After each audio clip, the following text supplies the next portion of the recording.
Monsieur le maire, oui. Merci, Monsieur le Président. Je suis maire de Robert, je m'appelle Alfred Montier. Je vous ai écrit à plusieurs reprises déjà.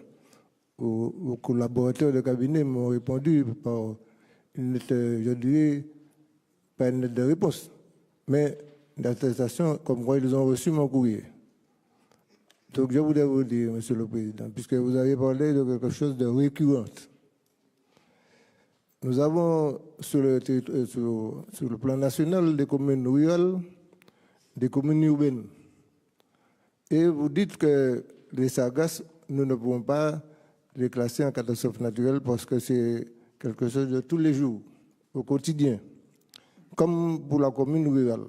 Donc par conséquent, j'aurais souhaité que vous classez toutes les communes du littoral en communes sargasses pour avoir une dotation régulière, comme la dotation de la DGF pour les communes rurales ou les communes urbaines. L'autre point, Monsieur le Président, vous dites que nous ne savons pas d'où sortent les sargasses.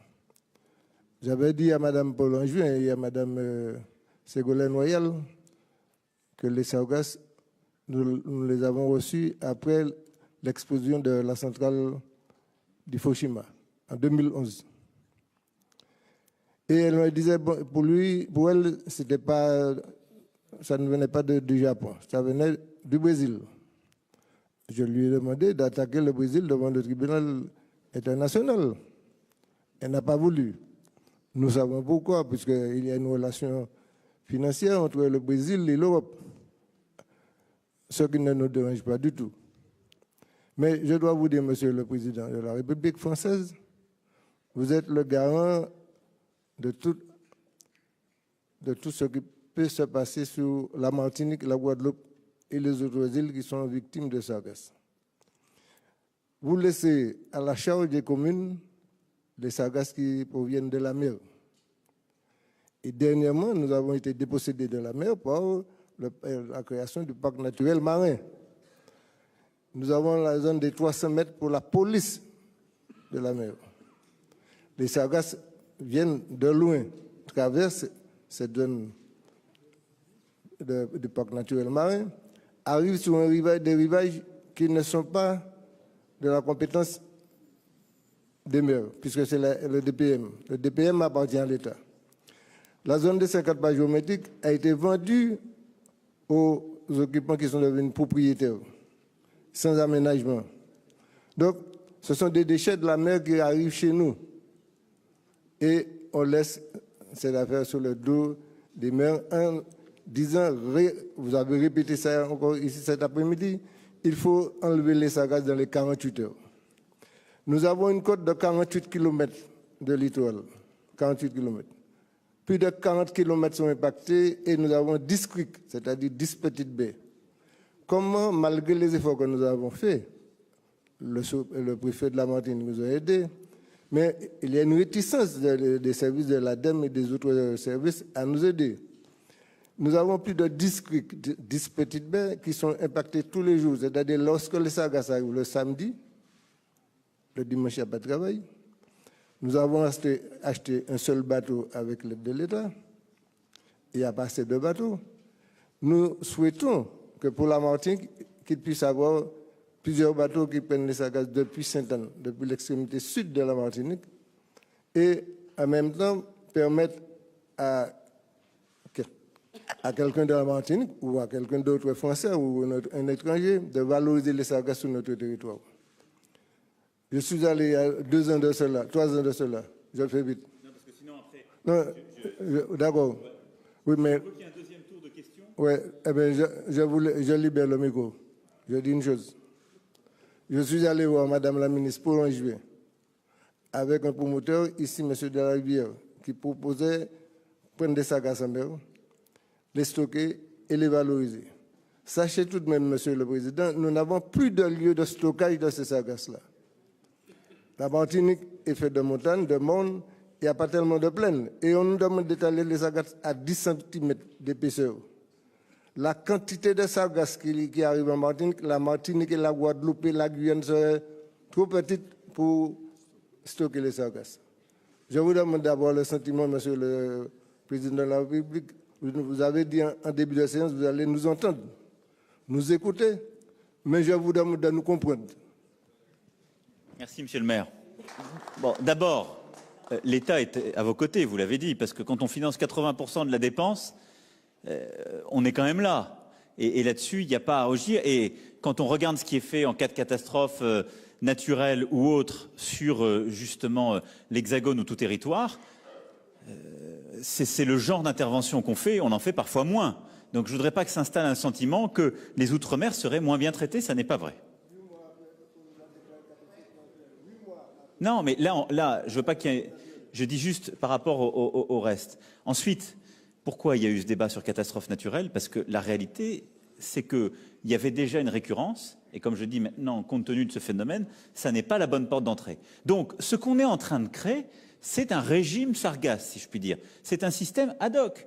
Et on est au début de cette systématisation. Donc, je suis pas en train de... Moi, j'aborde ce sujet avec beaucoup d'humilité avec vous.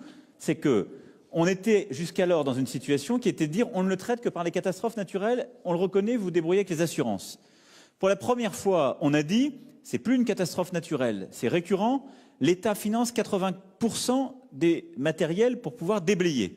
Bon, vraie avancée, on fait la recherche, il y a un rapport sénatorial, on déclenche les choses. Est-ce que je suis en train de vous dire c'est terminé? Non, puisque on est collectivement en train de découvrir ce phénomène.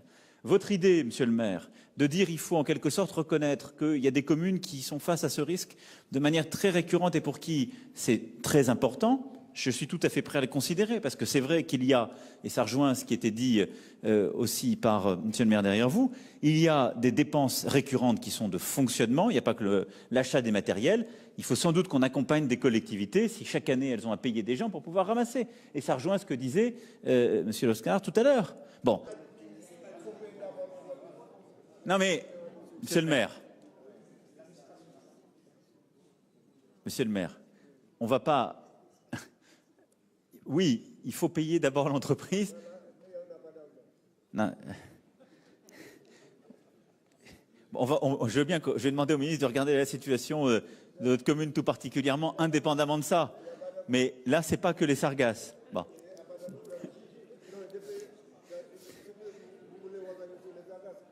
Non, mais je vais finir sur les sargasses parce que... Non, mais arrêtez, monsieur le maire, on ne va jamais y arriver sinon. Monsieur le Président, vous voulez revenir sur le problème des sargasses, les dépenses que nous effectuons. De 2012 à 2018, nous avons perdu 5 millions de DGF. Et de 2010 à 2011 à 2018, nous avons dépensé 5 millions pour les sargasses en fonctionnement. Et juste pour vous dire, monsieur le Président, vous avez parlé de catastrophe naturelle.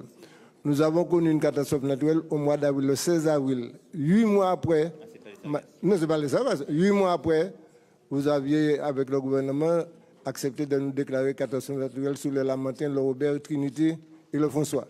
8 mois après, que font les assurances? Que disent les assurances? Alors, sur ce sujet, 2017-2019, je pense que votre DGF, elle n'a pas baissé, monsieur le maire. Oui, ça a baissé. Non, je pense qu'elle a baissé avant, parce que les 2 PLF qui ont été votés, la DGF en montant a été maintenue. Et sur les communes qui suivent vos critères, la DGF ne baisse pas.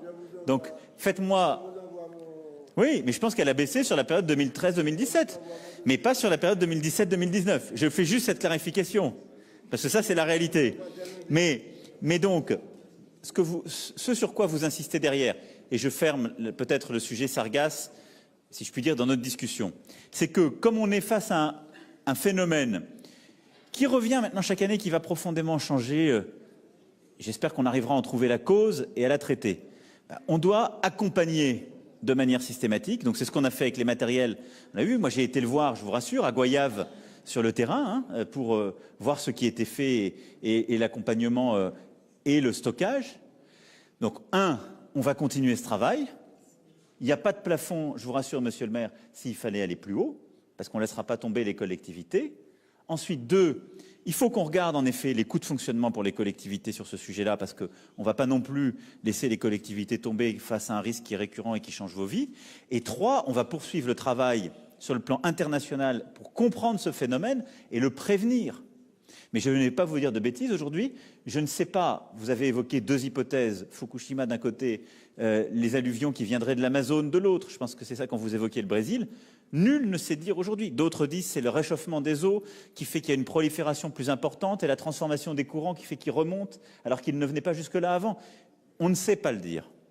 Mais on doit avancer pour une meilleure compréhension. C'est aussi pour ça qu'on finance la recherche. Donc voilà sur le sujet des sargasses, qui n'est pas... Monsieur le maire, je suis obligé de mettre un peu de discipline, parce que sinon, nous n'avancerons pas. Si je ne pensais pas aux administrés, l'État ne serait pas au rendez-vous sur cet engagement financier et l'ensemble du processus que je viens d'évoquer.